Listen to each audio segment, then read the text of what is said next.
철강주, 화장품주 이렇게 중국발 모멘텀을 받는 섹터들이 최근에 움직임을 나타내자 이게 과연 기조적으로 이어질 수 있을지 반도체가 있다면 뭔가 투트랙 전략으로 이 종목들을 가져가도 되는지 여부를 한번 보도록 하겠습니다. 중국 부양책 얘기는 늘 나오는데 이번에 그 제조업 지수가 좀 좋아지자 여기에 좀 힘이 더 실리고 있거든요. 어떻게 좀 동의하십니까? 지금 중국 같은 경우에는 오늘 또 데이터가 나올 겁니다. 네. M2 통화량이 얼마나 늘어나느냐, 말 그대로 중국 내에서 돈이 얼마나 빠르게 돌고 있느냐 이런 것도 나올 거고요. 최근에 경제 지표를 보시면은 이게 주택 거래가 좀 반등하고 있다. 규제를 완화하면서 그게 또 효과적으로 조금 작동을 하고 있다. 말 그대로 중국에서는 규제를 풀어주는 정책을 쓰면서 그리고는 또 주말 사이에 옐런 재무장관이 그런 얘기했죠. 너네들 너무 그렇게 공산당이 지원해가지고 산업 키우고 헐값에 이렇게 경쟁하는 그런 거 하면 안 된다라고 얘기했더니 오히려 중국의 그 담당자들은 이런 얘기했습니다. 아니 우리가 이게 글로벌 경기에 맞춰가지고 이제 경제 논리에 맞춰가지고 이렇게 제품을 찍어내는 건데 왜 그런 얘기를 하느냐. 네. 그리고는 오히려 한쪽에서는 중앙은행이 오히려 신사업이라고 볼 수 있는 반도체라든지 신재생 에너지 관련된 사업을 한다라고 하면은 대출을 팍팍 내어주고 저금리로 대출을 해주겠다. 그리고는 은행들이 부담이 된다라고 하면은 중앙은행이 나서서 은행들에게 시중은행들에게 대출을 해주겠다라고 해가지고 이런 부분까지도 좀 강조하는 모습을 보였습니다. 네. 시장에 돈을 풀겠다라는 거죠.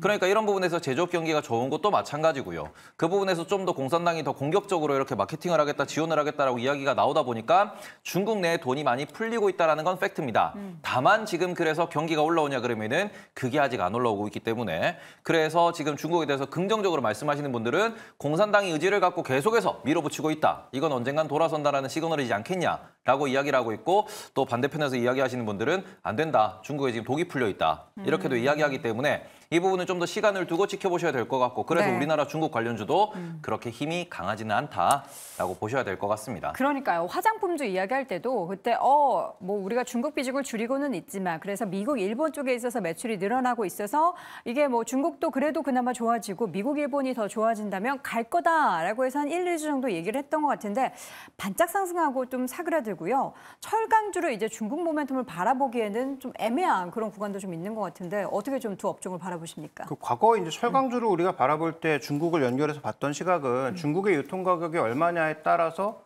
국내 가격에 영향을 줬기 때문에 네. 그 수입량 자체가 결정이 되면서 전체적으로 영향을 줬다라고 봐야 되는데 지금 주가 움직임에서 나오는 것처럼 현대제철이나 이런 종목군들이 과연 정말 영향을 받고 있는가라고 살펴봤을 때 전혀 그렇지 않고요. 그래서 저는 지금 중국과 관련돼서 얼마 전에 화장품이나 일부 얘기가 흘러나왔던 얘기는 인바운드 얘기였죠. 네. 그러니까 중국에서 얼마나 소비가 되느냐가 핵심이 아니고 중국에서 들어와서? 우리나라로 유입됐던 중국인들의 관광객 숫자가 1, 2월 달에 꽤 의미 있게 증가했더라라는 것이고요.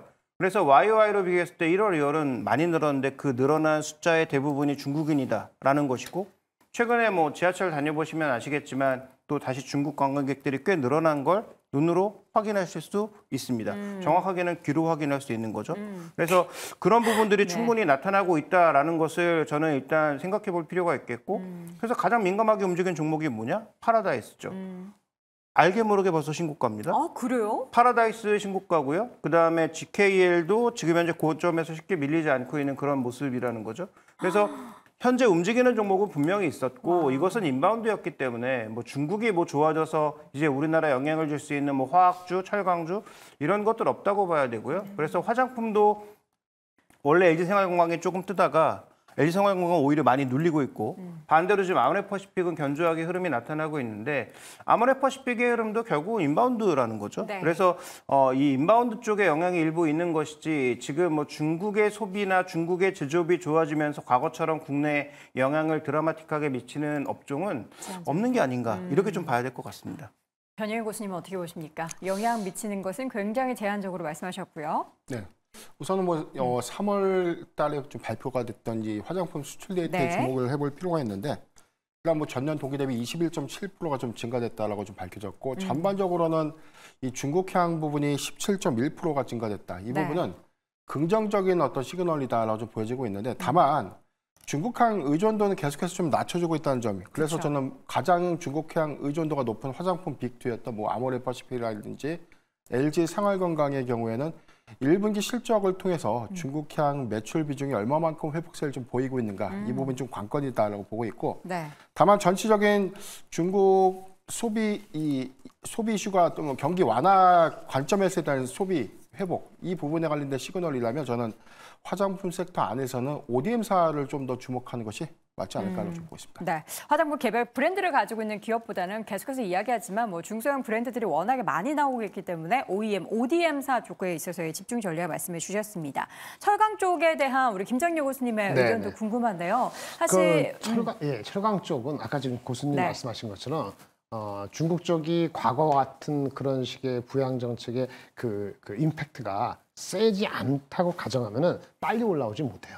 다만 이제 주가에 반영이 돼 있냐는 측면에서 그 포스코나 그 약간 그 현대제철이나 기본적으로 1분기를 어떤 그 기점을 해가지고 점진적으로 좋아지는 건 맞거든요. 네. 2분기부터 속도의 문제죠. 아까 LG생건 그 뭐 M1F10에서 이것도 이제 인바운드 개념에서의 개념이 거기서 수요가 어떠냐는 개념에 어떤 큰 임팩트가 있는 건 아니기 때문에 주가가 올라가다 말다 하듯이 현대제철이나 포스코 홀딩스 마찬가지예요. 물론 포스코 홀딩스는 기본적으로 2차 전지라는 게 있습니다만요. 네. 포스코 홀딩은 또 2분기 이후부터 그 염호, 그 R&T라든지 또 이런 것들이 2분기, 3분기 이어지는 게 있기 때문에 조금 다르긴 하겠습니다만 순수하게 중국 쪽의 이펙트로 인해 철강 쪽은 속도가 빠르지 않다는 게 가장 큰 문제고 다만 주가가 반영됐기 때문에 제가 봤을 때는 둘 다 화장품이나 철강이나 주가는 절대적인 레벨에서는 밀릴 때가 많지는 않아 보입니다.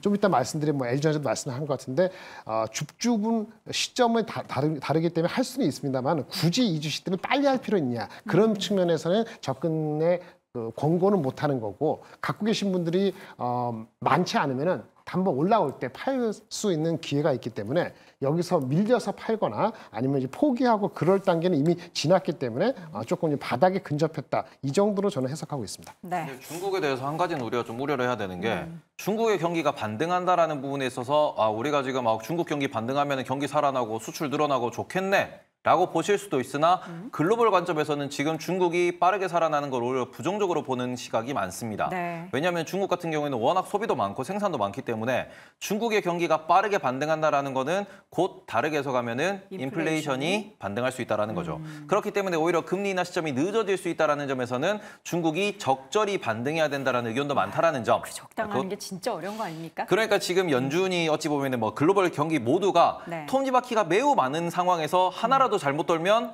이거 다 무너지는 거죠. 미끄러지기 네. 때문에 그런 부분에서 인플레이션 관점에서는 중국 경기가 오히려 천천히 반등하는 게 더 도움이 된다. 이렇게 좀 보셔야 될 것 같습니다. 알겠습니다. 중국이 과연 적당하게 경기 반등을 할 수 있을까요? 경기 반등에 대한 의구심도 있는 가운데 과연 그 적정선도 지킬 수 있는지 참 물음표만 아직 던져지는데요. 그 느낌표가 나오는 시장을 하루빨리 염원해 봅니다. 다시 한번 한 주평 내용 확인을 해볼까요? 김장효 고수입니다. 중국 한번 믿어봐. 화장품부터 그리고 김정효 고수는 대중 관련주 화려한 날은 가고 변여인 고수 경기 회복 여부 확인이 더 필요하다. 수치로 증명돼야 라고 의견 남겼고요. 테이블 고수는 중국의 반등은 인플레 반등 호재일까 악재일까라고 의견을 남겼습니다. 네, 오늘 장탑5 마지막 1위 주제 확인해 보겠습니다.